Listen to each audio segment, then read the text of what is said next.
اللہ الرحمن الرحیم الہاکم التکاثر حتی زرتم المقابر۔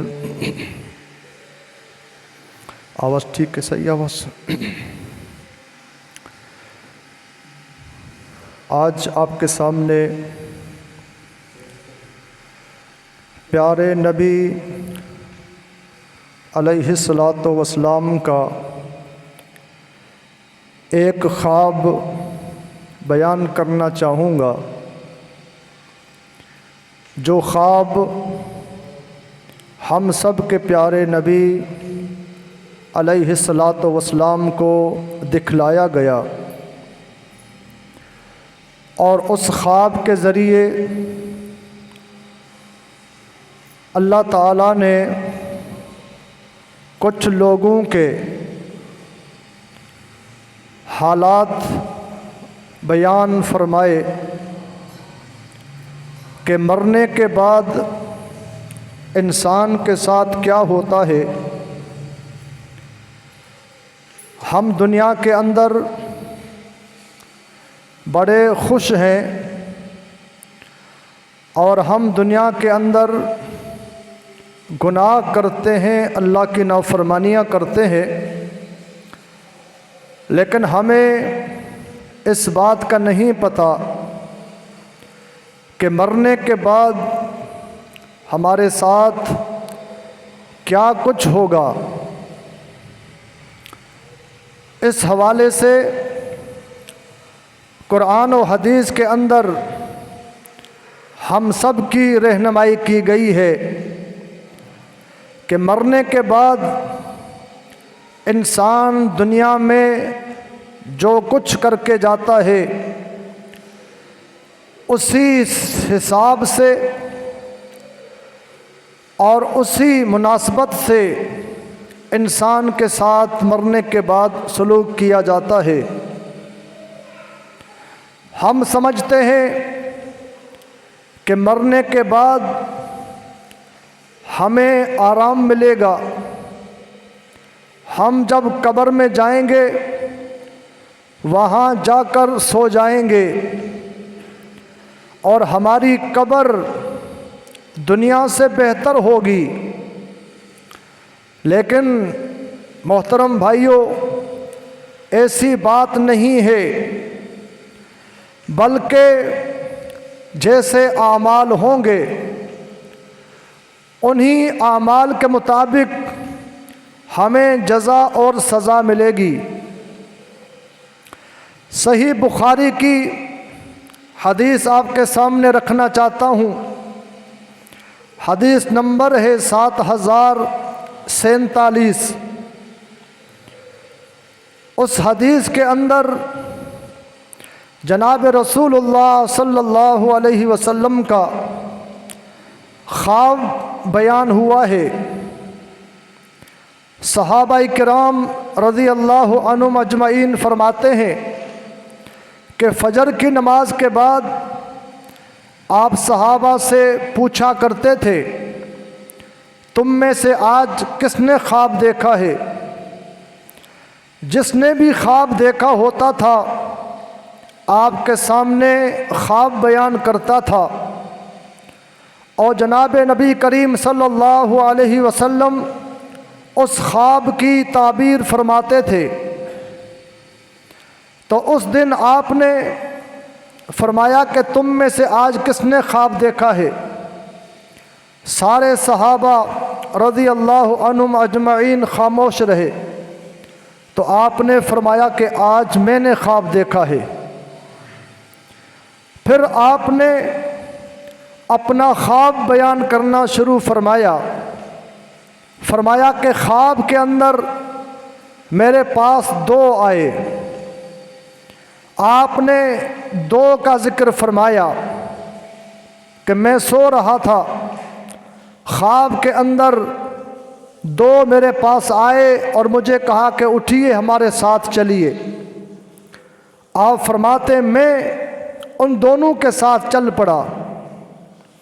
ہم ایک جگہ پر گئے تو وہاں جا کر دیکھتے ہیں ایک آدمی بیٹھا ہوا ہے اور دوسرا آدمی اس کے پاس کھڑا ہوا ہے۔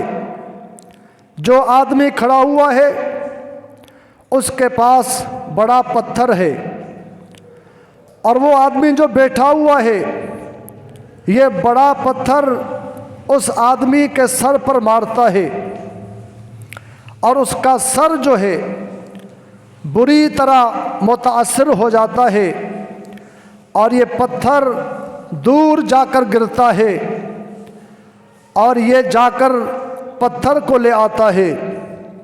اتنی دیر میں اس کا سر ٹھیک ہو جاتا ہے، اس کے سر کے زخم صحیح ہو جاتے ہیں۔ دوبارہ پتھر لا کر اس آدمی کے سر پر مارتا ہے۔ میں نے دونوں سے پوچھا کہ یہ دونوں کون ہیں، یہ کیا معاملہ ہے؟ تو انہوں نے مجھے کہا کہ آپ آگے چلیے، ابھی آپ کو نہیں بتائیں گے۔ مطلب یہ تھا ابھی آپ دیکھتے چلے جائیں، بعد میں آپ کو بتائیں گے ایسا کیوں ہو رہا ہے۔ نبی اکرم علیہ الصلوۃ والسلام فرماتے ہیں آگے ہم چلے، دیکھا ایک آدمی لیٹا ہوا ہے، اپنی کمر پر لیٹا ہوا ہے سیدھا، اور دوسرا آدمی اس کے ہاتھ میں لوہے کا کنڈا ہے، وہ لوہے کا کنڈا اس کے جبڑے میں داخل کرتا ہے اور یہاں سے چیرتا ہوا گدی تک لے جاتا ہے، اور پھر وہ لوہے کا کنڈا اس کے ناک میں ایک سوراخ میں داخل کرتا ہے، اس کو چیرتا ہوا گدی تک لے جاتا ہے، اور پھر وہ لوہے کا کنڈا اس کی آنکھ میں داخل کرتا ہے، اس کی آنکھ سے چیرتا ہوا گدی تک لے جاتا ہے، پھر دوسری سائیڈ پہ آ جاتا ہے اور اسی طرح اس کے جبڑے کو چیرتا ہے، اس کی ناک کو چیرتا ہے اور اس کی آنکھ کو چیرتا ہے، پھر اس طرف آ جاتا ہے، پھر اس طرف آ جاتا ہے۔ میں نے پوچھا ان دونوں کا کیا معاملہ ہے؟ مجھے کہا گیا آپ آگے چلیے۔ میں آگے روانہ ہوا تو میں نے دیکھا کہ ایک کنویں کی طرح، جیسے آگ کا تندور ہوتا ہے، تندور کی طرح ایک جگہ بنی ہوئی ہے۔ وہاں ہم پہنچے، جب میں نے نیچے جھانک کر دیکھا، اس تنور کنویں کی طرح جو آگ میں ایک جگہ تھی، وہاں چیخنے کی آوازیں، شور کی آوازیں آ رہی تھی، اور وہاں دیکھا کچھ مرد کچھ عورتیں بغیر لباس کے ایک ساتھ ان کو رکھا گیا تھا۔ جیسے نیچے آگ کا شعلہ ابھرتا ہے ان کی چیخیں نکل جاتی ہیں۔ اللہ تعالیٰ رحم فرمائے۔ جس طرح آج ہمارے ہاں ایک میزائل مارا جاتا ہے، بھرپور آگ سے بستیاں جل جاتی ہیں، انسان جل جاتے ہیں، تو آپ یوں سمجھیے اس طرح آگ کی چنگاڑی جب نیچے سے پھینکی جاتی ہے تو ان کی چیخیں نکل جاتی ہیں، اور آگ کا عذاب اور اس طرح کا سخت عذاب انہی کو پتہ ہے جن پر یہ گزرتی ہے۔ تو فرمایا کہ وہ مرد عورتیں چیخ رہے تھے۔ میں نے پوچھا ان کا معاملہ کیا ہے؟ مجھے کہا گیا آگے چلیے۔ ہم آگے چلے تو میں نے دیکھا ایک نہر ہے جس کا رنگ سرخ تھا، جس طرح خون ہوتا ہے، خون کی نہر میں نے دیکھی۔ اس میں ایک آدمی کو دیکھا کہ نہر میں تیر رہا ہے، نہر میں وہ تیر رہا ہے، اور نہر کے کنارے پر ایک آدمی بیٹھا ہوا ہے، اس کے پاس بہت سارے پتھر ہیں، اس کے پاس بہت سارے پتھر۔ جب یہ آدمی تیرتا ہوا اس کنارے پر پہنچتا ہے، اپنا منہ کھولتا ہے، اور یہ بیٹھا ہوا آدمی وہ پتھر اس کے منہ میں دیتا ہے اور وہ روانہ ہو جاتا ہے۔ پھر تیرتا تیرتا اس کے پاس آتا ہے کنارے پر، اپنا منہ کھولتا ہے، اور یہ پتھر پھینک کر اس کے منہ میں داخل کرتا ہے، یہ پتھر لے کر چلا جاتا ہے۔ میں نے پوچھا یہ کون ہے؟ مجھے کہا گیا آگے چلیے۔ اس حدیث کے اندر جو تفصیلی حدیث ہے، میں نے 4 چیزیں بیان کی ہیں، وقت بھی کم ہے اور جو میرا موضوع ہے اسی حساب سے ان باتوں کی وضاحت کر کے بات ختم ہوگی۔ باقی تفصیلی حدیث اگر آپ پڑھنا چاہتے ہیں، اس میں کچھ اور باتیں بھی ہیں۔ صحیح بخاری خوابوں کا بیان حدیث نمبر 7047، آپ اس کو دیکھ سکتے ہیں، پڑھ سکتے ہیں۔ آپ نے آخر میں پوچھا کہ یہ کیا معاملہ تھا؟ وہ 2 جو آپ کو لے کر گئے تھے وہ فرشتے تھے، انہوں نے کہا کہ ہم آپ کو بتاتے ہیں یہ کیا ماجرا تھا۔ انہوں نے بتایا کہ سب سے پہلا شخص جو آپ نے دیکھا تھا کہ بیٹھا ہوا تھا اور اس کے سر کو پتھر سے کچلا جا رہا تھا، یہ کون تھا؟ اِنَّهُ يَأْخُذُ الْقُرْآنَ وَيَرْفُضُ عَنِ الصَّلَاةِ الْمَكْتُوبَةِ، یہ وہ آدمی ہے جس نے قرآن کو سیکھا تھا لیکن قرآن کو چھوڑ دیا تھا۔ اس نے قرآن کو سیکھا، ناظرہ سیکھا، قرآن کو پڑھنا جان گیا، لیکن قرآن کو سیکھنے کے بعد اس نے قرآن کو بھلا دیا، قرآن کو چھوڑ دیا۔ اور دوسرا، فجر نماز سے نماز کا ٹائم ہو جاتا تھا تو یہ سویا رہتا تھا، نمازوں کے اوقات میں یہ نماز نہیں پڑھتا تھا، نماز چھوڑ کر آرام کرتا تھا، سویا ہوتا تھا۔ اس وجہ سے اس کو مرنے کے بعد یہ عذاب دیا جا رہا ہے کہ بڑے پتھر سے اس کے سر کو کچلا جا رہا ہے۔ محترم بھائیوں، اللہ تعالی ہم سب کی حفاظت فرمائے۔ اللہ تعالی مرنے کے بعد ہمیں اس طرح کے اذیت والے عذاب سے بچائے۔ ہم کیا سمجھتے ہیں کہ معمولی سزا ہے؟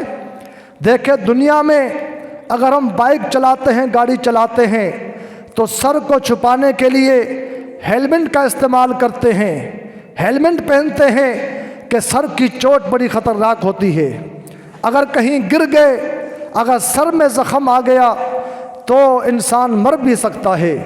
اس لیے ہم ہیلمٹ کا استعمال کرتے ہیں تاکہ دماغ کی چوٹ، سر کی چوٹ سے بچ جائیں۔ باقی ہاتھ پاؤں پہ چوٹیں آئیں گی تو انسان ٹھیک ہو سکتا ہے۔ سر کو بچاتے ہیں، سر کا خیال کرتے ہیں، تو یہاں دیکھیں انسان کے سر پر مارا جا رہا ہے۔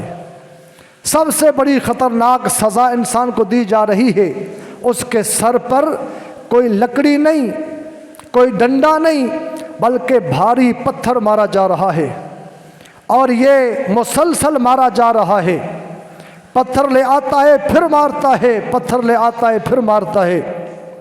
محترم بھائیوں، ہم کسی کا تھپڑ برداشت نہیں کر سکتے، سر پر کسی کا مکہ برداشت نہیں کر سکتے، لیکن ایک بھاری پتھر زوردار فرشتہ مارنے والا انسان کے سر کا کیا بنے گا؟ اور سر پر کیوں مار رہا تھا؟ ہاتھ پر نہیں، پاؤں پر نہیں، اس لیے کہ اس کا دنیا کے اندر تعلق نہیں تھا اللہ کے ساتھ۔ ہونا تو یہ چاہیے تھا اس کا دماغ، اس کی عقل اللہ کے دین کے لیے استعمال ہوتی، یہ قرآن پڑھتا، یہ نماز پڑھتا، لیکن یہ دماغ سے بھلا چکا تھا، نماز کو دماغ سے نکال چکا، قرآن کو دماغ سے نکال چکا، اس لیے اس کے دماغ کو سزا دی جا رہی ہے۔ آج محترم بھائیوں، میں کہوں گا اپنی اصلاح اور آپ کی اصلاح کے لیے، آج ہم قرآن سیکھتے ہیں، قرآن پڑھتے ہیں، کچھ والدین بچوں کو مسجد بھیجتے ہیں، مدرسے بھیجتے ہیں، جا کے قرآن پڑھو، قاعدہ پڑھو، جا کے ناظرہ پڑھو، حفظ پڑھو، بچے پڑھتے ہیں، لیکن جیسے ہی یہ بچے بڑے ہو جاتے ہیں، یہ بچے جوان ہو جاتے ہیں، قرآن کو بھول جاتے ہیں۔ آج ہمارے گھروں کی یہی کیفیت ہے، ہمارے نوجوان، ہمارے بزرگ جنہوں نے قرآن کو سیکھا، قرآن کو پڑھا تھا، قاری صاحب سے، عالم صاحب سے، حافظ صاحب سے قرآن کو سیکھا تھا، آج وہ قرآن کو چھوڑا ہوا ہے۔ ہمارے گھروں میں قرآن نہیں پڑھا جا رہا۔ آج اللہ کی کتاب کو ہم نے بالکل بھلا دیا ہے۔ اخبار روزانہ پڑھتے ہیں، خبریں روزانہ سنتے ہیں لیکن ہمارے گھروں سے قرآن کی آواز نہیں آتی۔ نوجوان قرآن کو ہاتھ لگانے کے لیے تیار نہیں ہے، نوجوان قرآن کو دیکھنے کے لیے تیار نہیں ہے۔ تو مجھے آپ کو ڈرنا چاہیے۔ یہ واقعہ اللہ تعالیٰ کے نبی علیہ السلام کو خواب میں دکھلایا گیا تاکہ آپ امت کے لوگوں کے سامنے خواب بیان کریں، اس واقعے کو بیان کریں تاکہ لوگ ڈر جائیں۔ کتنا افسوس ہے کہ جمعے کے دن بھی ہمارے ہاں قرآن نہیں پڑھا جاتا، جو برکت والا دن، بڑا عظمت والا دن، اس میں سورہ کہف کو پڑھنا چاہیے، صبح صبح قرآن کی تلاوت کرنی چاہیے۔ ہم قرآن کو نہیں پڑھتے۔ ایک رمضان کا مہینہ آتا ہے، ہم اس میں قرآن پڑھتے ہیں، پھر 11 مہینے ہم قرآن کو بھلا دیتے ہیں۔ اللہ ماشاءاللہ کچھ اللہ کے نیک بندے ہوں گے جو قرآن پڑھتے ہوں گے، نیک خواتین ہوں گی جو قرآن پڑھتی ہوں گی، وگرنہ گھروں کے گھر کے سارے افراد قرآن نہیں پڑھتے۔ تو یاد رکھیے، اگر قرآن کو سیکھ لیا، قرآن نازلہ پڑھا، قرآن حفظ کیا اور پھر قرآن کو چھوڑ دیا کہ ٹائم نہیں ہے، وقت نہیں ہے، تو مرنے کے بعد پھر کیا ہوگا؟ سر کو پتھر سے کچلا جائے گا۔ اور دوسرا، نماز کے بارے میں فرمایا کہ یہ نماز نہیں پڑھتا تھا، نماز کا ٹائم ہو جاتا تھا یہ سویا ہوتا تھا۔ آج نماز کے حوالے سے محترم بھائیوں، ہمیں اللہ کا خوف اختیار کرنا ہوگا۔ یہ اللہ کا سب سے بڑا فریضہ ہے۔ نماز اللہ تعالیٰ کا سب سے بڑا فریضہ، باقی جو فرض ہیں وہ زمین پر آئے۔ زکوٰۃ کا حکم زمین پر آیا، روزوں کا حکم زمین پر آیا، حج کا حکم زمین پر آیا، جہاد کا حکم زمین پر آیا، لیکن نماز کے لیے اللہ تعالیٰ نے پیغمبر کو آسمانوں پر بلایا۔ نماز کب فرض ہوئی؟ ہجرت کے موقع پر، معراج کے موقع پر۔ معراج کے موقع پر آپ کو بلا کر آپ کو نمازوں کا تحفہ دیا گیا، آسمانوں کو بلا کر وہاں نماز دی گئی تاکہ نماز کی اہمیت پتہ چلے۔ جس کی جتنی زیادہ اہمیت تھی اس کو آج ہم نے زیادہ ہی گرا دیا ہے۔ اللہ معاف فرمائے، آج نماز ہم سے رخصت ہو گئی ہے، آج ہم نے نماز کو بالکل ہی چھوڑ دیا ہے۔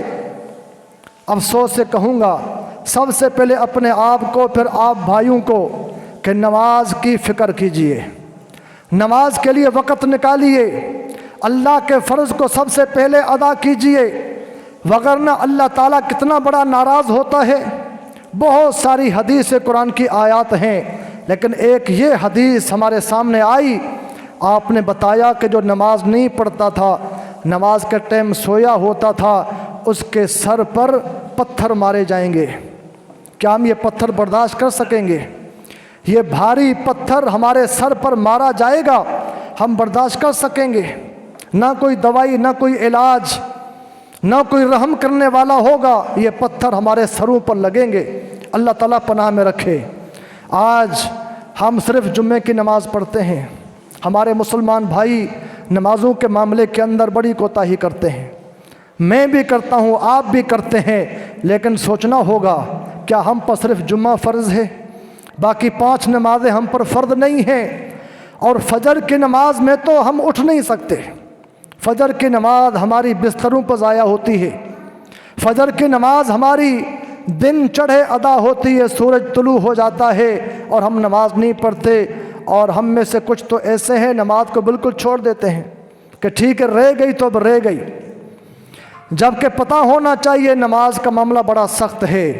نماز کسی کو معاف نہیں، نماز کی چوٹ کسی کو بھی نہیں، چاہے وہ پاؤں سے معذور ہو، آنکھ سے نابینا ہو، چاہے بیمار ہو، چاہے غریب ہو، نماز کسی کو معاف نہیں۔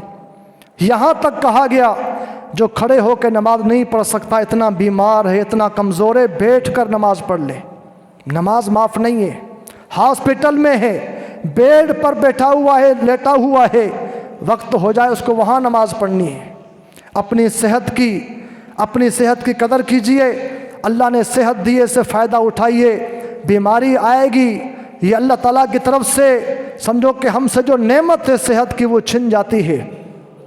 تو نماز بیمار کو بھی معاف نہیں، بیٹھ کر پڑھے، لیٹ کر پڑھے، حتیٰ کہ اشاروں کے ساتھ نماز پڑھے۔ اتنی حالت خراب ہے، سکت نہیں ہے، اشاروں کے ساتھ نماز پڑھے لیکن نماز کو نہ چھوڑے۔ آج افسوس ہم نماز کے لیے نہیں آتے، ہم کہتے ہمارے پاس وقت نہیں ہے، فرصت نہیں ہے۔ اللہ اکبر، اللہ نہ کرے اگر گھر میں میت ہو جائے 3 دن ہماری دکان بند ہوتی ہے۔ اگر گھر میں کسی کا انتقال ہو جائے کئی دنوں تک ہماری دکان بند، ہمارا کاروبار بند، ہمارا روزگار بند۔ اب یہاں کیا ہوا؟ نماز کے لیے ہم کہتے ہیں نماز کے لیے جائیں گے، ہمارے گاہک پریشان ہو جائیں گے، ہمارے گاہک کٹ جائیں گے۔ لیکن اپنے گھر میں میت ہو تو میت کے لیے 3 دن دکان بند ہو تو وہاں ہمیں یہ نہیں ہوتا کہ ہمارے گاہک پریشان ہوں گے، ہمارے گاہک کٹ جائیں گے۔ اگر اللہ ہمارے کسی بچے کو بیمار کر دے، اللہ نہ کرے، اللہ کر دیتا ہے، آزمائشیں آتی ہیں، ہمارا بچہ بیمار ہو، ایک ہفتہ ہم چھٹی کرتے ہیں، دکان بند کرتے ہیں، کمانے نہیں جاتے، بچہ بیمار ہے۔ بچے سے محبت ہے، نماز سے محبت نہیں ہے۔ گھر کا فرد فوت ہو گیا، اس سے محبت ہے اور نماز سے محبت نہیں ہے۔ اللہ اکبر، صحابہ کرام کی مثال اگر ہم دیکھیں نماز سے کتنی محبت کرتے تھے۔ راتوں کو اٹھ کر نماز پڑھتے تھے، راتوں کو اٹھ کر، سردی کی راتوں میں اٹھ کر نماز پڑھتے تھے، راتوں کو اٹھ کر قرآن پڑھتے تھے۔ اور ہم اور آپ دن میں جاگتے ہوئے نماز نہیں پڑھتے۔ ہم جاگ رہے ہیں لیکن مسجد نہیں آتے، ہم جاگ رہے ہیں، بیدار ہیں، لیکن نماز کا وقت ہو گیا، نماز کے لیے نہیں اٹھتے ہیں۔ اللہ اکبر، اللہ سے مجھے آپ کو ڈرنا چاہیے۔